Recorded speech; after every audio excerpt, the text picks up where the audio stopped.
let's talk about NY State Senate Bill S-240 for a second. So I had originally intended on talking about, like, um, personal stories of people that are on the internet. Erica Christensen specifically in her interview on the New Yorker. The bill itself. However, that website is like full of comments right now. It's been full of those comments. It's going to keep getting those comments as more gets posted about it and published about it. A lot of people that are confused, or a lot of people are like, yeah, let's go, or a lot of people are like, oh no. The point is, it's really not about abortion. Is my major point that I have, and like from the moment I saw it, I was like, oh, this isn't about that. This is about a very small group of people. Because in my mind, people don't just pregnant mothers don't just wake up and say, my baby's coming in a week, I'm gonna get an abortion. Nobody says that.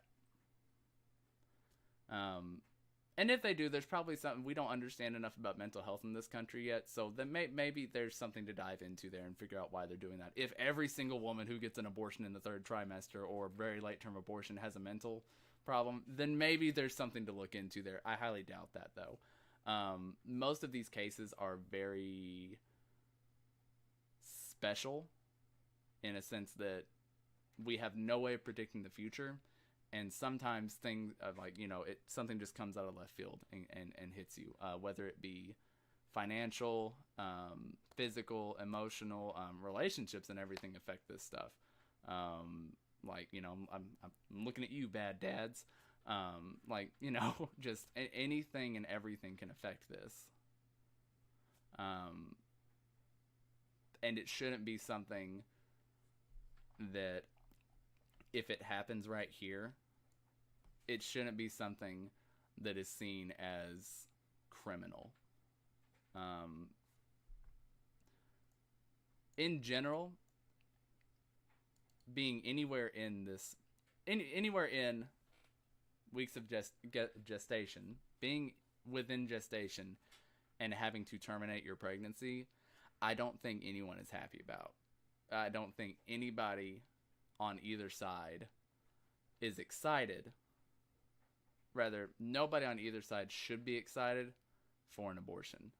People who are pro-choice should not be pumped about abortion. People who are pro-life obviously aren't.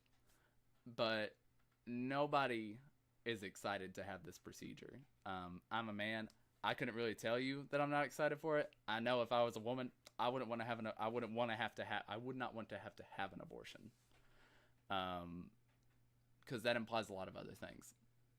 Having to have an abortion implies that there's a lot more going on than just you're terminating a pregnancy. And especially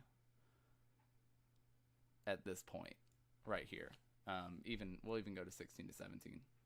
16 weeks and on, there's a lot more going on. We'll even push it out to 14 to 15 weeks, as these numbers right here make up, across the board, roughly no more than 20% per state of abortions that are carried out. So 20% would already mean that it's a very low chance anyways. When you get between 16 and on, it becomes even fewer. So these are much rarer cases. 18 to 20, very small. And then greater than 21, these are within single percents, with the exception of New York City, Colorado, and New Mexico. New Mexico, which actually happens to have significantly more abortions taking place than these two, and that's because they have a law that allows it, which means people are coming from other places to do it. I can go ahead and tell you most of this number right here is local, and then the majority of this number is most likely from out of state. CDC didn't report on that, so I don't have the data for you. That's my assumption, based on the legislation that we have currently all over. The majority of this number is from out of state.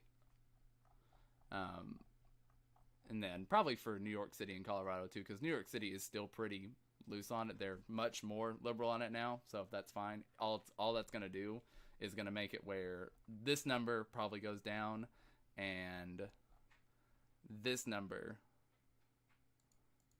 goes up. The reason for that is because we have central tendency to tell us when most people get abortions, and central tendency would tell you that it happens within 13 weeks of pregnancy is when most abortions take place. And a bill coming in is not suddenly going to change that. And that should be good. People should be glad that this bill is only impacting, let me see what the total number is, 1.3% of pregnancies. This bill is only impacting 1.3% of pregnancies on average in this country, and it's only in New York. It's only right here. So it's not even, it's a very, very insignificant bill, but it is an impactful bill for a very small amount of people, which is what we should try to do in this country and make sure that we represent everybody. And that's a good way to do it, is when we have something there, go ahead. We know that people are going to other states. Why not take that burden off of them if we're already a pretty liberal state anyways? That's just my opinion on it. I think that's great. And then, it's not a Roe v. Wade thing. It's a mental, physical, and emotional health thing that they did for a very small group of people. For a visual, though, if we want to look at it one more time, just to say how insignificant it is, if this is, get that off. Nope, there we go. If this is a graph of what we just looked at, this is the slope we're working with, and this isn't actually even going to do it justice, but looking at right here and then pulling it down just a bit, this is up to 16 weeks right here. Take another line.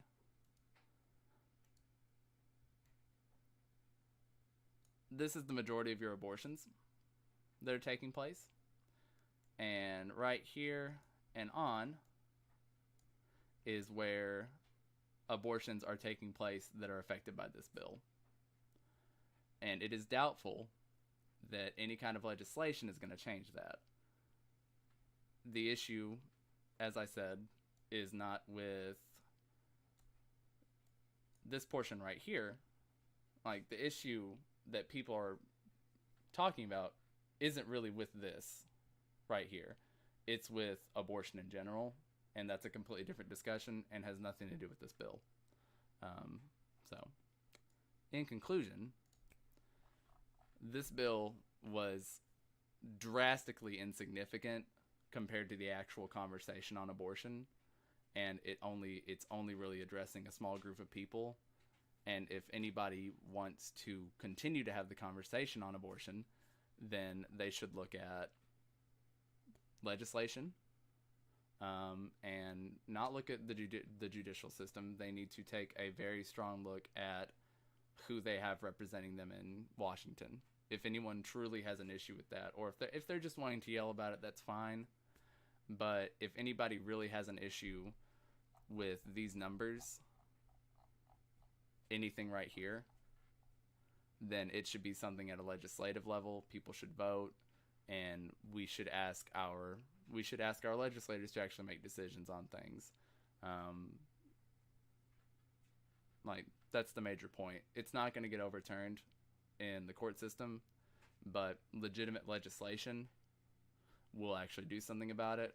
I'm not for either side of it, but we need to stop putting everything we know on court cases, because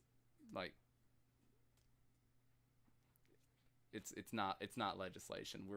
We are giving too much responsibility to our courts, and that's just a side note, concluding note on it. But I really appreciated getting to do this assignment, though. It was really fun. The topic wasn't fun, but actually doing everything was really fun. I liked looking at the data and getting to see here. I got to have a lot of arguments outside of it, and I really, really enjoyed doing this.